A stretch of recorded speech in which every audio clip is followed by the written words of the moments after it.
Check Podcasts.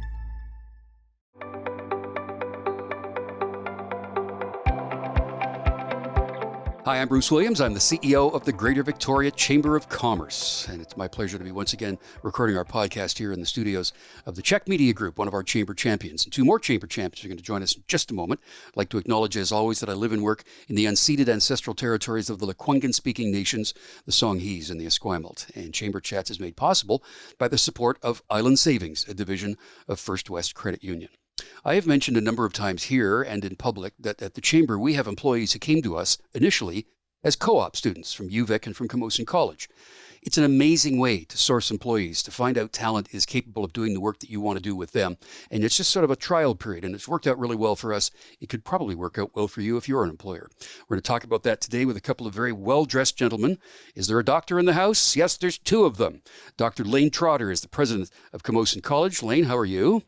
Doing well. Good to see you again, Bruce. Very nicely dressed. We'll talk about that in just a second. The other doctor is Dr. Kevin Hall, who is the President and Vice-Chancellor of the University of Victoria. How are you, Kevin? Yeah, great, Bruce. Good afternoon, and thanks for the territorial acknowledgement. And I too would like to, pay my respects to elders past and present, and pledge to walk the path to reconciliation. It's really important for our institutions to do that. Thank you. Give me the rundown on your fashion there. You're wearing a UVic hoodie. Is that what that is? Yeah, this is kind of like the retro look UVic hoodie, chilled down style. Just like you. The hood's down, man. I could, put the hood up, but yeah, it's great. To walk around campus. One of the things I love about universities and colleges, of course, the students really like the hoodies. And so you see people walking around all the time with being proud, I guess, of the institutions that they attend, and that's fantastic. Yeah, you see a lot of both Camosun and UVic stuff on the street. And Dr. Lane Trotter, you're wearing a nice blue, bright Chargers hoodie. Is it a hoodie? Or is it yes, it is. So this is from our Chargers varsity team, and happy to report that our volleyball men's won the national championship with a gold. Our varsity women's won the national came in silver, so they placed second. And our basketball teams, men and women, placed bronze for the provincial. So we've got a competitive teams here in Victoria, and we're proud to wear our colors. Yeah, you were wearing the Camosun 50th anniversary one last time around. So if I was to be wearing something like that, this would be my alma mater right here. This is the one that I would be wearing, but I'm not because it's white, and white doesn't really work on television. And just another island one I'll mention here where I have a connection. I'm the past foundation board chair at this university. So a little bit of geography going on there. But so Bruce, I think we need to update your swag a little bit with some more current swag. Okay. So we can take care of that for you. Oh, okay. Good to know. We'll go for a coffee and chat about that. So, gentlemen, we're here to talk about co-op. And as I said, the Chamber believes in co-ops so strongly because we have some remarkable employees that came to us initially as co-op students. And there's some pretty impressive stats I want to start off with. You both have some really impressive co-op credibility. Camosun, for example, is the largest college co-op program in BC. Something like 50% of all co-op placements in BC come from Camosun. Lane, is that right? That's correct. So we are the largest co-op program. On the college side, 50% of our students, or over 50% of our co-op students, come from Camosun College across the province. But that stat is small compared to what we have for work integrated learning. Over 85% of our students are involved in work integrated learning, from our arts and sciences area to our trades, to our technology, to health, human services, and business. So we're making sure that we provide or have a means of getting 85% of our students some form of work experience. And co-op, just for those who may not be fully aware, that means that a student does a work term with an employer, right? And we're going to talk in a second about how you can access funding to do that. Dr. Kevin Hall, UVic is rated #1 in Canada for preparing career-ready graduates. That's what you're in the business to do, and you do it well. Tell me how you did that. Yeah, thanks, Bruce. And it's through a combination of co-op, of course, and we just hit our 100,000th student going through the co-op program, and people don't realize we're the second biggest in the country after Waterloo, typically with around 5,000 students a year in co-op. But experiential learning has long been a platform that UVic has believed in for the past 25 years. And that means getting our students out into the workplace, whether it's just for a week or 2 weeks or for a day. just getting an opportunity to, practice the skills they learn in the classroom and to learn that, in fact, those skills are actually very real and applicable in the workplace. And I think part of the attraction doing that, of course, is we also can provide some assistance to local business and industry and the not-for-profit sector and giving them a little bit of horsepower to help them get some things done.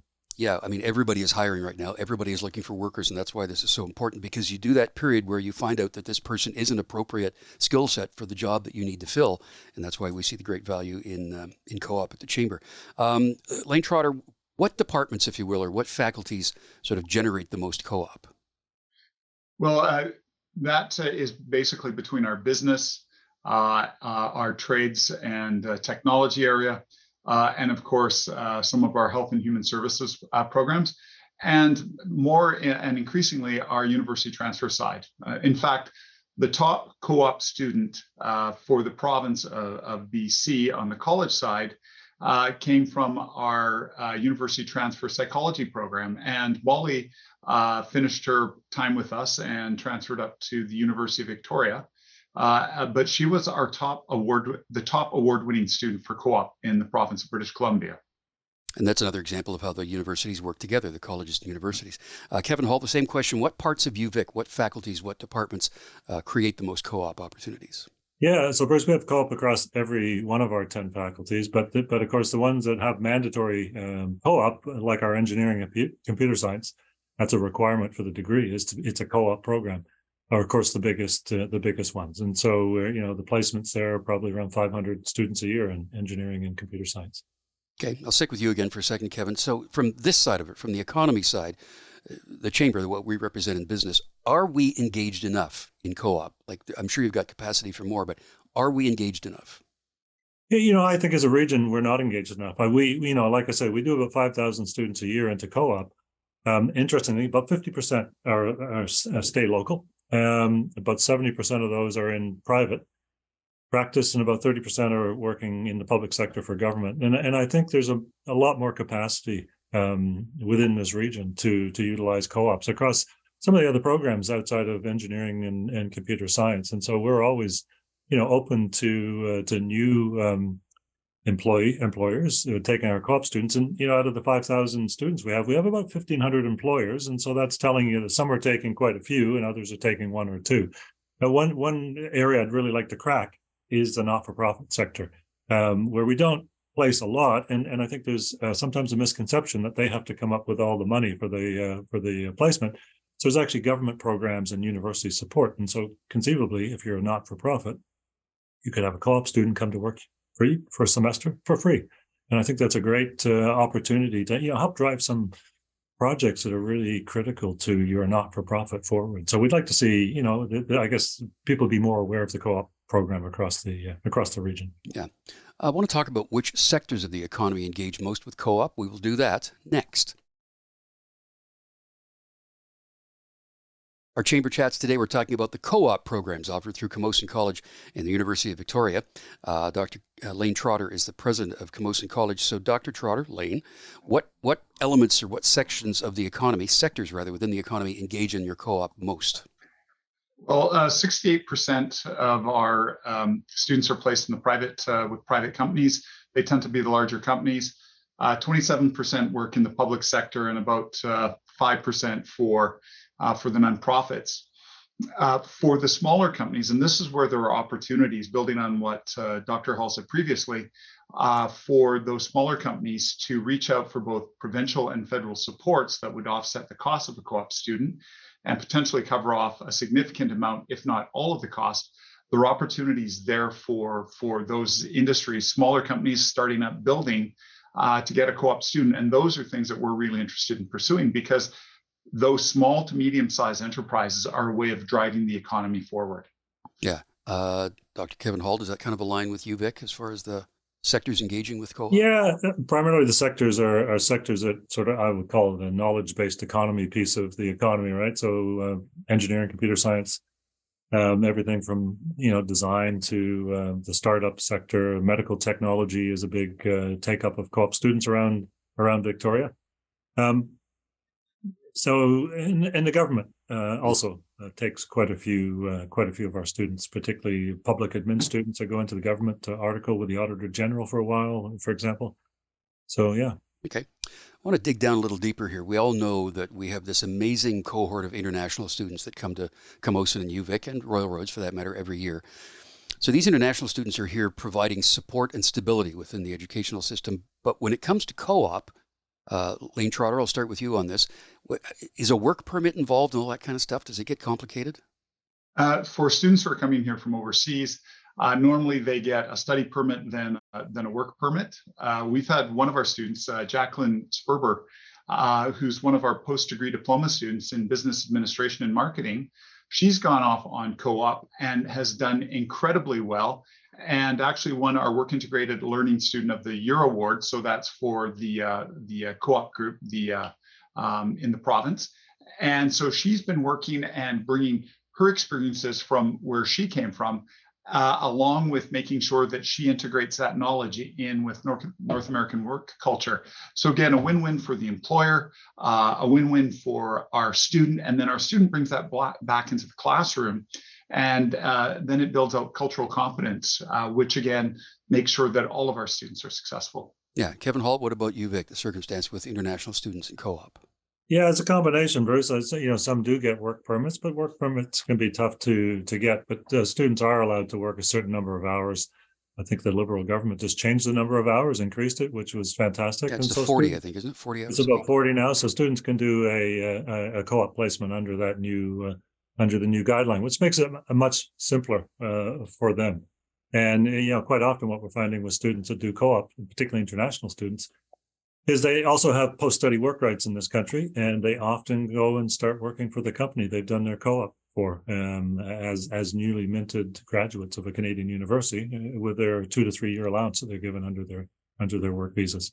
And it's something we'd like to increase more. We do sometimes have some feedback from some companies that our international students are harder to work with because their English might not be as fantastic, and we're trying to convince our employers that sometimes you have to be a little tolerant, and it's actually a good exercise to help people develop their language skills to be in the workplace and have that experience of working with people. So it's not without its issues, and we'd love to do certainly more international students, but it's finding the right placements for them. Yeah, adding a little culture to your organization is never a bad thing. It's never a bad thing. No. Lane Trotter, tell me about what we do with Indigenous students when it comes to co-op. Well, with our programs, with, again, work integrated learning, with our co-op, we're working with our students. We've developed on our work integrated learning, our work experience. We've developed a program for Indigenous students for trades training. With our Indigenous students, as they're coming into our programs, we're providing supports through our Ishkwawin, which is our Indigenous Education and Community Connection Center, to support the students when they're here at the college, to support them when they go off on work experience.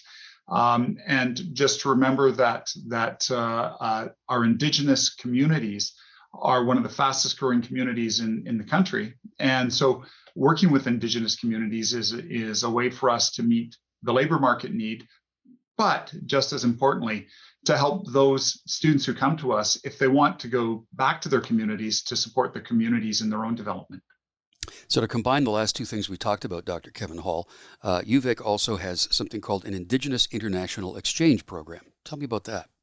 Yeah, this gives our Indigenous students an opportunity to travel to Australia and do their co-op placements with businesses and industries in Australia. And we take students in from Australia, and we're trying to expand that into New Zealand as well, and some of the other areas of the world that have Indigenous populations. It is really the students that go on this come back and I think have that exposure to different populations that have exactly the same issues in different countries. And there's all of a deja vu moment. Oh my God, somebody else is suffering, like we've suffered. And I think it's a great cultural experience for them. And we're trying to build on that and create some multiple country programs for some of our degrees. For example, the Masters of Business, we're trying to develop a tri-country, New Zealand, Canada, Australia, Indigenous business program that will give that same kind of experience. And that will most likely also be done with a co-op lens to it, that you go off to Australia for a semester to study and then a semester to work, and then go to New Zealand, do the same thing, and come back here. And I think that international experience is really critical for a lot of our Indigenous youth who haven't had the opportunities to travel. It's got to be some fun too. I know that both campuses are completely barrier-free in just about every way, but Lane Trotter, tell me about the relationship in co-ops between people who might identify with a physical or a psychological or a developmental challenge of some kind. So that's where our career lab, our co-op center, works with students based on their needs to find them co-op placements, to make sure that the students are going to be successful. And again, one of the things that we need when we take a look at the current labor market and that employers are screaming for people is to help them get people, but then to support those individuals in the workforce and vice versa. And so those are the things that we do. And I know that our colleague colleges do that as well, to make sure that we're bringing in a broad representation. Now, some of the things that we do with some of our programs, such as our ETP program, which is a transition program for individuals getting some work skills who might be facing some developmental challenges. And we've developed that program with our earth gardening students, with a number of other areas, to help those students transition to get the appropriate level, educational level, and then give them career skills so that they can go out and be independent and successful. Yeah. How about at UVic, Kevin? How does that work? Yeah, it's very similar, Bruce. We have a large co-op office, and they have some people who have expertise in working with our students with either disability or students that have mental health challenges.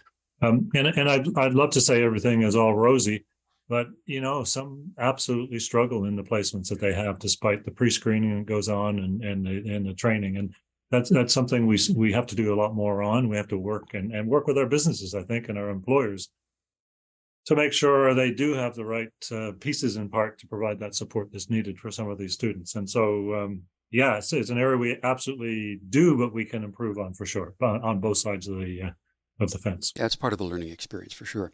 Yeah. I guess what we should probably do is talk about how co-op was impacted by the pandemic, and we're going to do that next.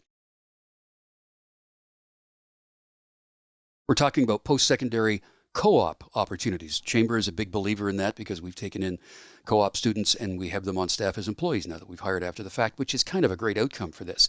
So the pandemic came along, Dr. Lane Trotter, and all of that went sideways. Tell me about what happened with co-op all through the pandemic. Well, through the pandemic, that had a significant impact on our placement of students. I'll just say significant impact. And we've now almost recovered as we return to normal. We're still a little bit down, but we are getting there. But again, because of the structure of our approach to work integrated learning to work experience, 85% of our students get some form of work experience. Our goal over the next 5 years is to make that 100%. And then over the next 5 to 10 years to make sure that every student has some kind of capstone project that will tie in their education with work experience and tie that back to a project that benefits the area that they're in. And how about at UVic, the recovery after the pandemic with co-op? Yeah, the pandemic, what it did is took away a lot of external co-op positions. And so the university actually picked up a lot of the slack. And so we didn't have a huge drop in the number of co-op students that they got their opportunity, but many of them were doing projects on campus for the university. So the university became the largest employer, if you like, of co-op based students. It's all returned back to normal now. So we've had a record year this year of co-op placements. And it looks, things look really rosy ahead. And I think, given the BC government's new Future Skills program, I think that's going to help drive some of the interest in co-op students. You'll always get glowing reviews from the Chamber because, as I say, it's been proven that we bring in co-op students and then we hire some of them. And that's any workplace can do that. It's a great way to find employees. So, Lane Trotter, tell me what you hear from other employers who bring in co-op students. Well, with our employers, and I'll just give you a couple of examples with our award winners. One of our students from our technology area, electronics technology, she worked for Department of National Defense, and she was our technology co-op student winner, and she's been hired by Babcock Canada, which is, again, one of the people that we're partnered with. And she's working in control systems. We've also had other students, again, Molly Masood, who people wouldn't think about psychology being an area of co-op, winning the award the project that she did working with Tall Trees Integrated Healthcare came from her learning from our program, from the psychology program. So Lorenzo Gomez from hospitality, Madison Cool from business. So we have all of these students, and I've had a chance to meet some of these students and chat with them. And they're amazing young people who are going to make a difference in the future as we move forward to solve many of the problems that we have. As we move forward on reconciliation, as we move forward on addressing climate challenges and changes, as we move forward to make sure that employers are getting the type of skilled individuals with a perhaps broader based perspective to make sure that we have those good jobs in our community that keep the tax base, support all of us, and make sure that we're getting the skills that our communities need. And what about the students, Kevin Hall? What do you hear from them when they come back from their co-op? Yeah, so Bruce, we place 5,000 students a year, and I would say all but about 50 or a handful are totally stoked up about the experience they've had and the connection between their study and the actual workplace. And about 60% of our students go off to work for the companies that they finish their co-op placement with. But we still do have the 30, 40 students a year that the experience hasn't been the best experience for them for a number of reasons. And so we try to look at that and figure out how we deal with that. On the employer side, with about 1,500 employers in the region, we try to look at, how many employers complain about our students? And we virtually get no complaints over the past 20 years. People are just really happy with the students. As I mentioned earlier, there is financial support for the employers that are doing this. We at the Chamber actually convene roundtables and sessions to educate people on that. Where do people contact at UVic, Kevin, to find out about co-op students? Yes, we have a co-op office. We just call the co-op office. We also do a co-op fair 2 times a year. We do it with SFU and UBC, who also have some co-op programs. We put on a co-op workshop, a work fair, if you like. And so a lot of people come through that avenue, but you can always call the co-op office and say you're really interested in having a look at how a co-op student may fit into your organization and what they might do. And we just carry on that conversation. And Lane Trotter, how does that happen at Camosun? For us, it's our co-op and career office. And I would encourage anybody who's listening to this and they're interested in finding out about a co-op student to contact our career lab, so our co-op and career office, about opportunities. And if you're a small to medium-sized enterprise, our co-op and career office can also talk to you about some of the opportunities available for funding from the federal and provincial government to help offset any costs with cooperative education. I would encourage anybody and everybody to look into that. It's worked for the Chamber. It will probably work for you. Dr. Kevin Hall is the President and Vice-Chancellor of the University of Victoria. Dr. Lane Trotter is the President of Camosun College. They are both Chamber champions. They're both very well dressed today. And gentlemen, thank you both for your time. We appreciate it. Yeah, thanks, Bruce, and thanks for the Chamber's support of co-op. It was terrific. Always a pleasure. I'm Bruce Williams. We'll see you again for another Chamber Chat.